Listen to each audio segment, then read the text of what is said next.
Like moths to a flame, you've thrown caution to the wind for a glimpse into our world. Well, now you're in it. Welcome to Effed Up Stories.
Hello, everybody, and welcome to a new episode of Effed Up Stories. I am your host, Will Pender. And I am your co-host, Ryan Sharp. And tonight, I know we said not too long ago that we will be covering giants in an episode, and we will. We've actually put some time into it already. We're just not at the point that we want to, we're not happy with what we got yet. We want to make sure we get all of our ducks in a row. So tonight, because we didn't want to leave it too long before we got an episode out. This has already been delayed enough. So we're going to actually cover some of the submitted stories that we've gotten over the past month or so. And some of these stories were really, really cool. I wanted to cover them anyway. So the first one I'm going to, dissect is the giant shadowman, which was actually sent in by someone named Ryan as well. It's not our podcast, Ryan, but another Ryan. So anyway, so we've all seen shadowmen. Well, I shouldn't say we have all seen, but it's common enough that many of you who are listening, and myself and Ryan in the podcast, have experienced the phenomenon that we know as shadowmen. And if not, you have probably at least heard of it. Yes, but what I have never heard of before, and possibly you, is the concept of giant shadowmen, which is kind of ironic because we were, going to do an episode on giants. So in some way, we kind of still get to dance on that topic a little. So anyway, without further ado, this comes from, we're just going to call him R from this point on, not to confuse that Ryan with our podcast Ryan. We're just going to call him R. So R sent this in. So this story comes from R. When he was 16, his older brother had just left for the army. He turned 18 and he took off.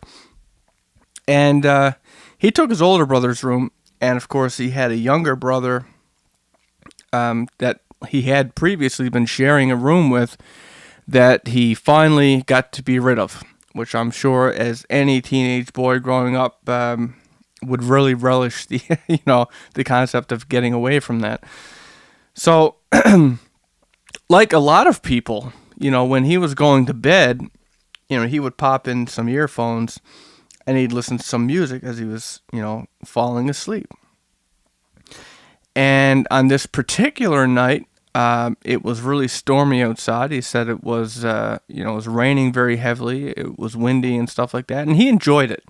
And I'll join him there in saying that I also enjoy watching storms, and I find it easier to sleep too. I mean, he says the same thing. Maybe some of you do. I kind of associate it with, when school's canceled that day. You're kind of in the winter, at least anyway. You're waiting for that. Your parents to come down and say school's been canceled. But anyway, so he's sitting back there, listening to some tunes, trying to go to sleep. And as he was listening to his music, keep in mind that he had his door open, and his little brother sometimes would, he'd have a nightmare or whatever, and he'd come down the hallway to his older brother. So he left his door open so his little brother could come down and get that comfort, I guess. And so anyway, he's lying there in bed, and he notices, these shadows were coming down from the direction of his little brother's room up the hallway. And I guess he assumed that's what it was his little brother, walking down the hallway towards his room to tell him he had a bad dream or he had a nightmare or whatever. And the shadows would get closer and closer and closer, and he just, he listened to his music. He stared at the doorway, and then he said he saw something that he would never forget. And what he saw, how he described it, was a black outline of a person on the left side of his door. Now, this door was about a foot from his stairs, and on the right side of his door, he actually saw another one. And he wore glasses, and I guess it's really, kind of frightened him, and he grabbed his glasses so he could get a better look at what was going on. And he could see that the one on the left side of his door was about the height of his room door, which is 7 feet. And the figure that was on the right side of the door was about a foot taller, he said. So, this thing was 8 feet tall.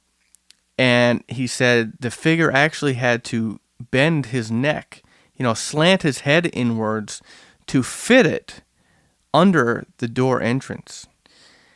And he said these two figures who were standing at the side of his door, they kind of appeared like they when the one bent inwards, the other one kind of reached his head, and they were peering around the dark room. They were, the way he put it was, it's as if they were looking and wondering if he was asleep.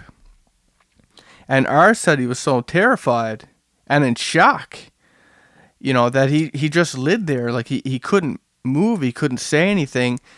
He was just frozen. And he said, despite the fact that the light was on in his room, he couldn't see any features on these figures at all. Instead, all he could see was the black outline that went around both of the figures.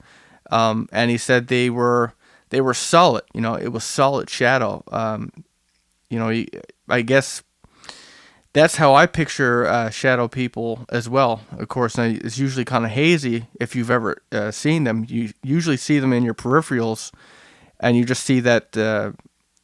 You never really get a good look, right? But he had a really good look, and he said that no features, solid black outline. So as he's watching them, he is taking into the specifics about them. And one of the things that he said was that they were extremely thin.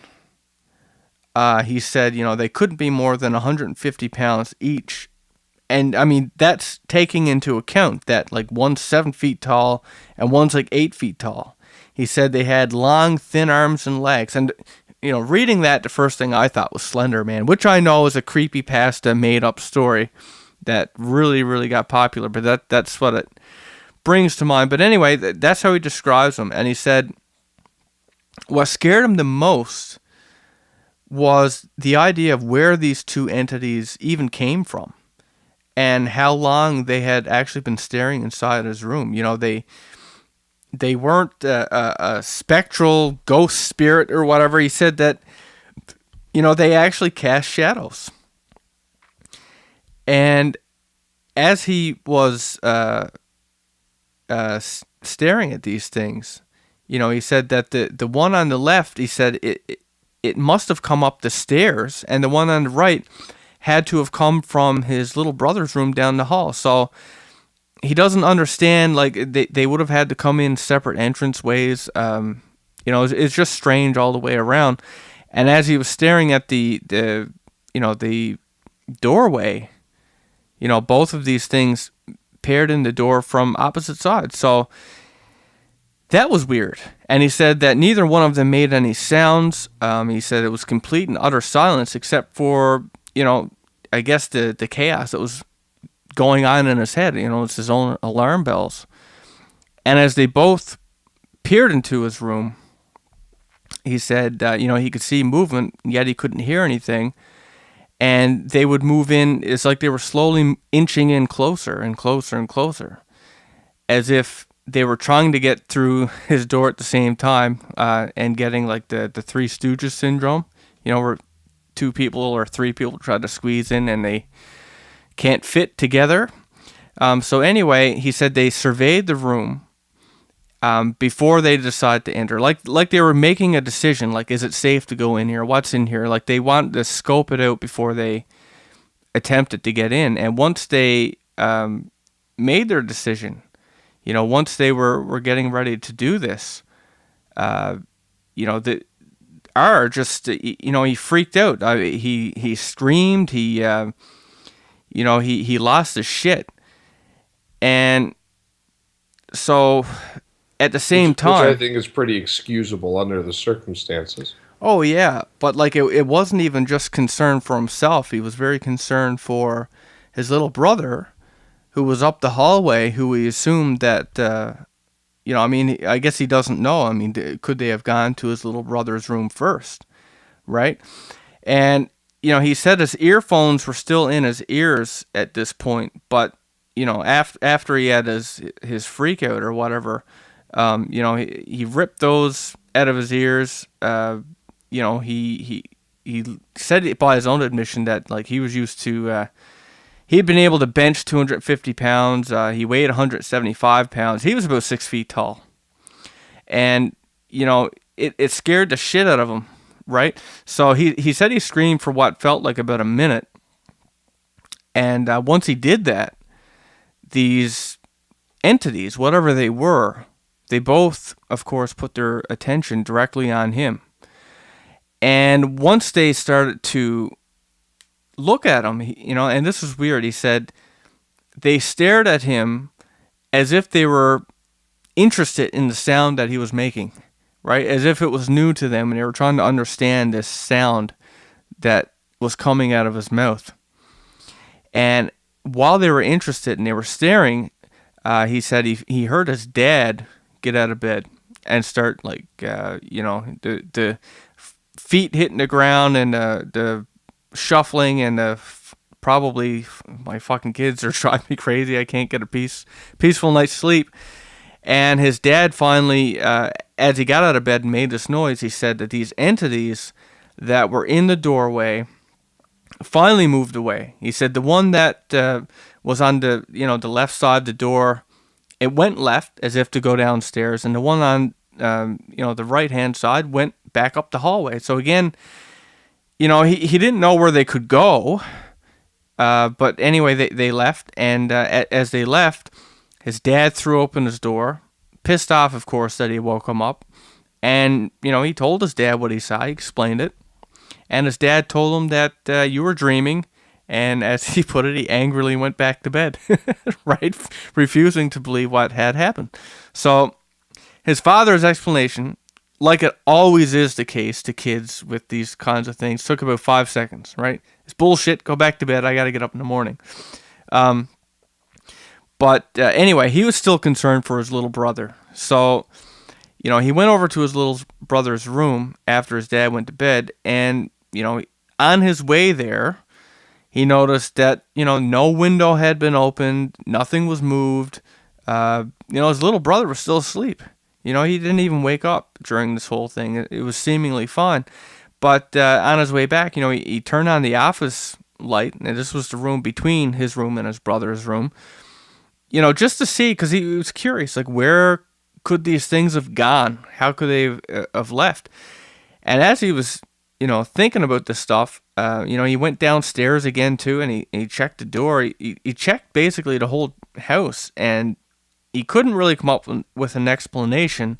The only thing he could think of was that these two entities could either turn invisible, and they just like hung around in the corners when he got up to look for them, or they would have had to, float through the walls. They would have had, if any of you guys play video games, there's like no clipping. You clip through objects. And that's the way he described it. And, really, I don't know what I could say that would explain it either. It's quite you hear a lot of shadow people stories, but there's not too often you get one that details a giant or a pair of giant shadow men. And, I guess it would really depend on what camp you're from, or which idea that you really take to heart. Like, what are the shadow men? And of course we've had discussions about the Jinn and their tendency, I guess, to spy on those of us here in our little part of the universe, our dimension, if you will. And I've heard people refer to the image that they create in our material plane, I guess is the word. When they get close, when they're at that point where they're close enough to see across, but not close enough that they're actually physically here, they appear as kind of a shadowy outline, a featureless shadow being. We're just able to visibly perceive them, but I guess for them, they're viewing from a safe distance. And I guess that's kind of consistent with the way he described the whole scenario. But the Jinn generally, you would think, anyways, they understand sound and understand the tendency of people to scream when they see them. So perhaps this was something else. Yep. Well, like you mentioned, the interesting thing about the shadow people, they're often perceived to be interdimensional beings, right? Yes. And part of being interdimensional, and I've seen this on a TV show. I can't remember what it was, but it was a brilliant explanation that we could use for in the same scenario. And what it was, we're in a third dimension, right? So if you take a glass, a glass is kind of usually cylindrical, right? But even if you had like a statue, say you had a little statue, a statue of Jesus, right? If you wanna just have something to picture, and on the bottom of that statue, it might be circular, the base that lets it stand up, right? So in the 2D realm, if you were to lay that on a table, in 2D, the only thing that exists is that circle, because that's the base that's touching that 2D, viewpoint, right? So if you were a 2D creature looking at that, you see a circle. But in 3 dimensions, it has all these different shapes, all these different, points of detail and stuff like that. So, in 2D, you can't perceive nearly any of what that statue consists of. And similarly, if shadow beings were, say, from the 4th dimension, if we're not saying that time is the 4th dimension, if the 4th dimension is indeed different, in the 3rd dimension, we see the shadow being. Maybe that's just a base shape, and if they're from a place that has at least 4 spatial dimensions. Yeah, there could be all kinds of extra detail, color, shapes, and stuff like that we just can't perceive here in the 3rd dimension. So, the only part that probably can, I guess, what's the word I'm looking for, be converted down to the 3rd dimension is that basic human shape, right? At least that's the theory anyway. So that's his story with the giant shadow man. And again, it's not just the shadow part being strange. First of all, you got 2. You almost never hear that there's more than one shadow person there, right? And then you have 2 that are giant, which is bizarre. Because I'm saying that just because of all the different stories that we hear of shadow people, we never hear that they're giant, right? I mean, he explains it as in they had to make an effort. Like one of them had to make an effort to squat down to fit underneath the arch of the door to see into his room. And the other interesting point is that they seemed like they were looking for something. I mean, in my opinion. I mean, they were there very cautiously or carefully. Kind surveying the room. Yeah, right? And then when they saw him, you know, they were very interested in the sounds he was making. So he was very alien to them, is the impression that I got. But and I guess to just further dissect the experience, it would appear that, you know, there is definitely some form of interaction with the material world on their behalf, considering that, you know, this thing had to kind of go out of its way to look around physical objects. So we're not dealing with something that perhaps you know, can see through walls at least. That there does seem to be some interaction, some way they are here and in it, part of our reality. So they're not entirely removed, I suppose is what I'm saying. And it also seems interesting that they seem to be able to move in and out of our dimension at will. Because in all of these stories, I mean, even in our own experiences, you know, when you see those things, you never really, I mean, in your house, I mean, a lot of people see them in their house, right? In your peripherals and that kind of thing. And you can never really see where they would have gone to hide. Like if you ran after it and turn on all the lights, you'll often find nothing. Actually, you'll always find nothing. Yeah. If you found something, you probably wouldn't live to tell the story. So I mean, it disappears. And in ours case, you know, he sees these things and he chases it. You know, I mean, he ends up going into the office and downstairs, the only two spots that these things could have gone. And he has no, you know, the windows aren't open. There was no noise that they would have made. There was no sign that they had passed through there. So again, they were just able to, you know, get out. How did they even get in the house to begin with?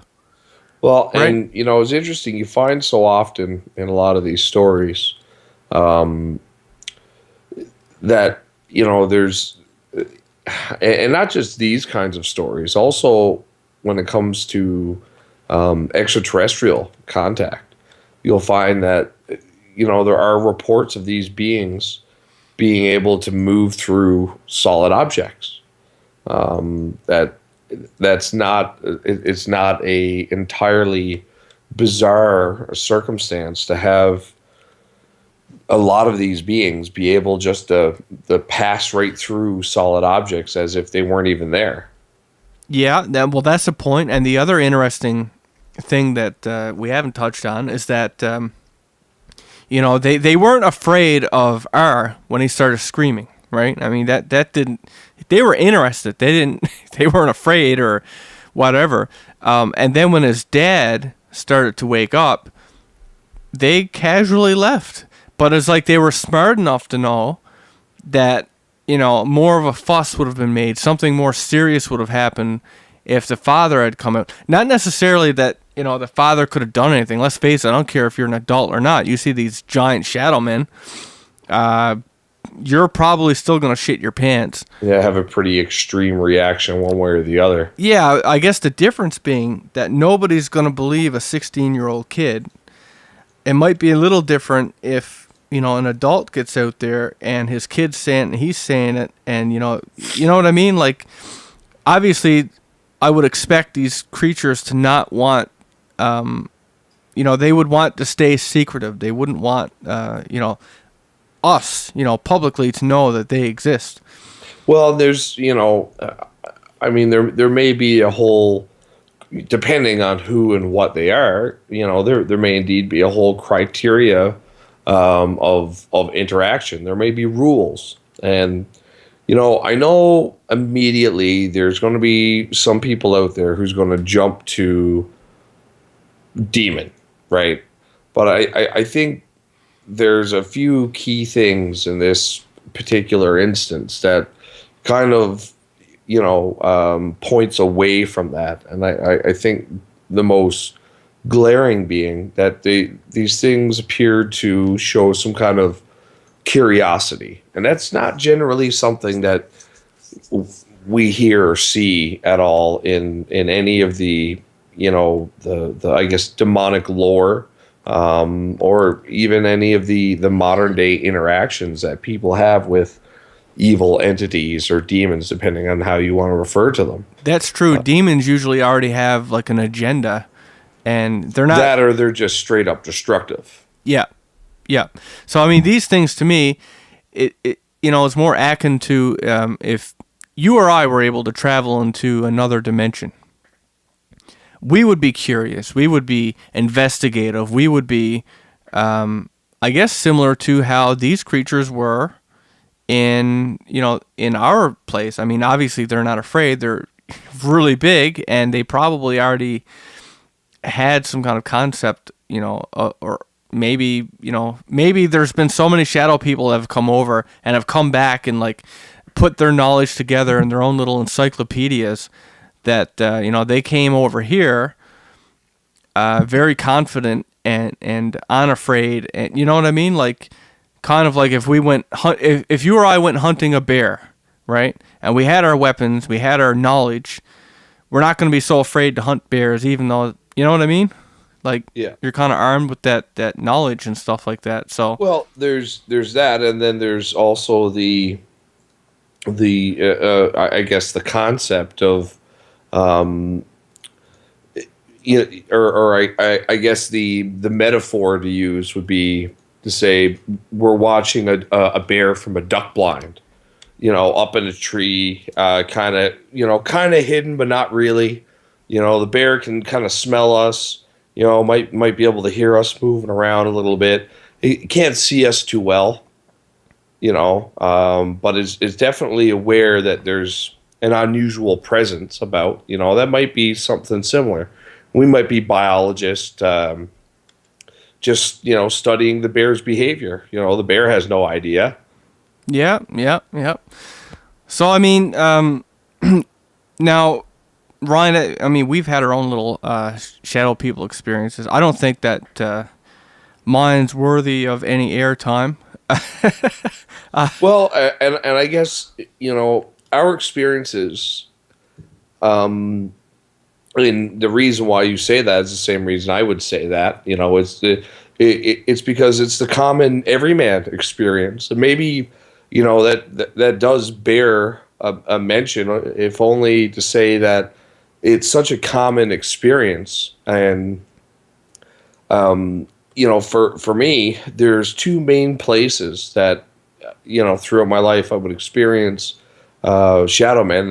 That would be in your old house. Oh, yes. And also on my friend's farm. Growing up, I had a friend who lived on a farm, and for whatever reason, it was, it wasn't unusual to see these shadow figures out of the corner of your eye. And I guess, not that either you or I have had any fantastic experiences connected with shadow people, but just a point to mention that maybe location is also a factor. Yeah, especially if we're talking dimensional, right? Exactly. It's interesting that, why don't everybody see shadow people? Why don't we see them everywhere? Is it a phenomenon that is, kind of regulated to certain areas? Is a certain people? I don't think it's certain people, because I've, like I said, I've seen them, but I've only seen them in two specific places. I've seen things out of the corner of my eye here and there, but mostly just in those two main. Now, I guess I say two, just looking back on past experiences, but I have had quite a few I guess, shadow people sightings in my my current residence. But likewise, in the last few places I lived, no, nothing like that. So, I guess it bears dimension only insofar that I think location, the actual physical area you're in on this planet, may have something to do with shadow people encounters. I think you might be right on that. One thing about my old house too that I remember that you and your wife used to freak me out about was you guys would always see these black orbs that would like shoot off into my head. Yeah. Or something like that. Yeah, that didn't really make me feel real comfortable.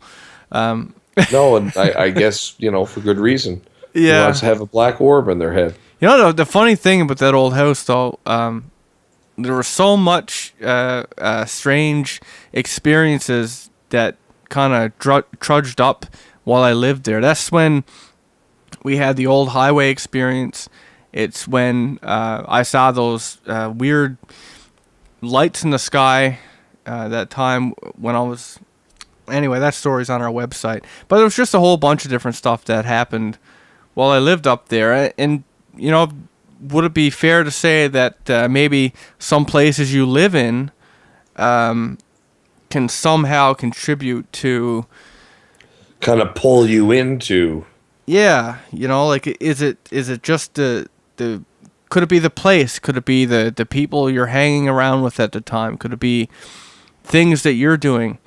There's a lot of different variables that may have some kind of weight to it, but I've heard the magnetic argument that there may be some places that create a specific kind of magnetic field, and that field is what allows you to see into these other realms, and that even when you leave that field, whatever the special qualities of that magnetic field are, its charge, I suppose, its charge kind of lingers and stays with you for a while. I have heard that, and in mostly not really in this context specifically, but when talking about the fairy phenomenon. Yeah. And that there's an individual who believes that the region that the fairies picked was determined by certain electromagnetic properties of the planet in that specific area. Well, I'll tell you. All that being said, I mean it's an interesting subject. But one thing that we're going to be doing, of course, when we're covering user submitted stuff, it lets us kind of submit that in its own bite-sized chunk. So we do have another story, a couple stories by R, but we're going to put those in separate podcasts just to keep it kind of cohesive and relevant to that podcast. But with that said, Shadow Men is a very interesting topic. So any of you guys out there listening, if you have your own Shadow Men story, I'd like to hear it. I'm always open for those stories, and especially the more fantastical ones, because as Ryan said, there's kind of an everyman element to these stories because so many people have experienced it. But then we have these really strange ones, like our story with the the two giant ones.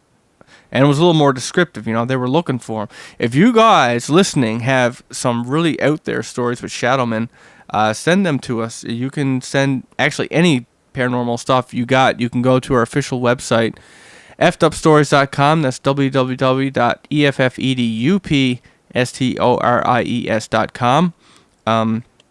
Click the menu, go to submissions, fill out the form, submit it, and it will I can almost guarantee it will go on the website, and it'll probably get into a podcast as well. With that said, we hope that you'll catch us next time, and of course you can submit your stuff on our website. Catch you guys next time. Thank you very much for listening. Good night, everybody.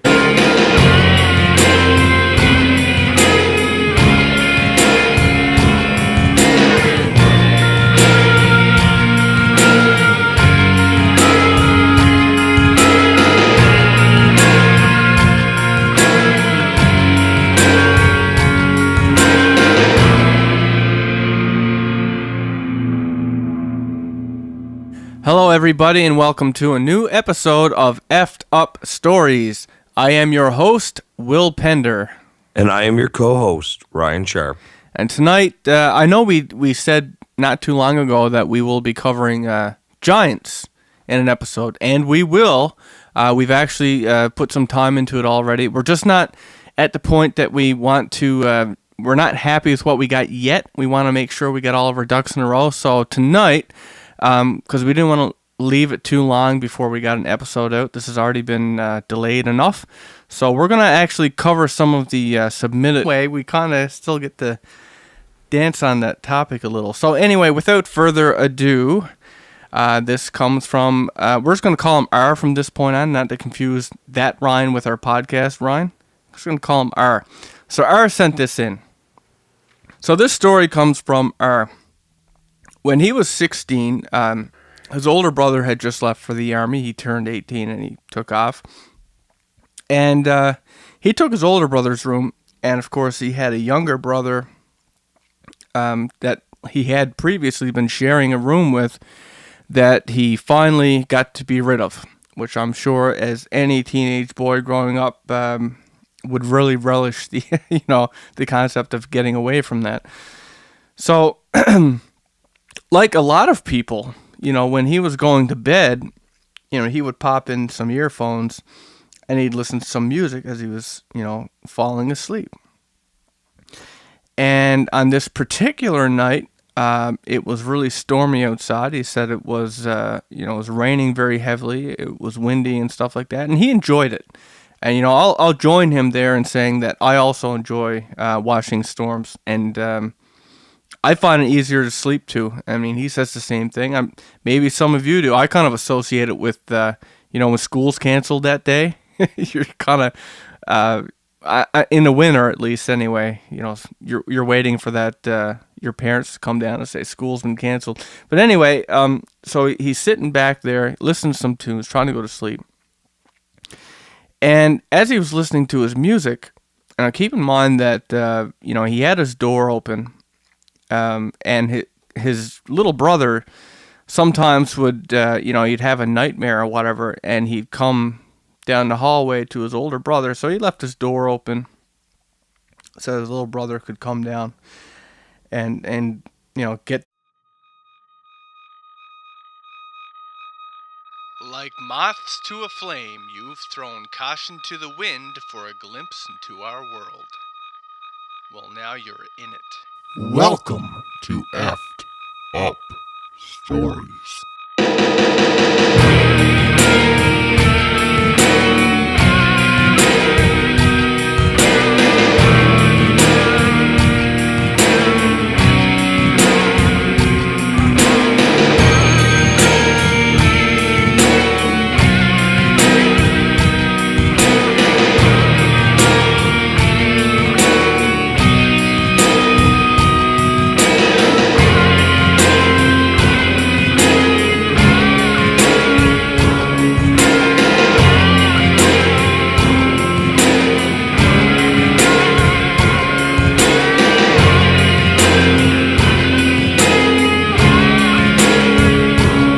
Stories that we've gotten over the past month or so, and some of these stories are really, really cool. I wanted to cover them anyway. So the first one I'm going to, dissect is the giant shadowman, which was actually sent in by someone named Ryan as well. It's not our podcast Ryan, but another Ryan. So anyway, so we've all seen shadowmen. Well, I shouldn't say we have all seen, but it's common enough that many of you who are listening, and myself and Ryan in the podcast, have experienced the phenomenon that we know as shadowmen. And if not, you have probably at least heard of it. Yes, but what I have never heard of before, and possibly you, is the concept of giant shadowmen, which is kind of ironic because we were, going to do an episode on giants. So in some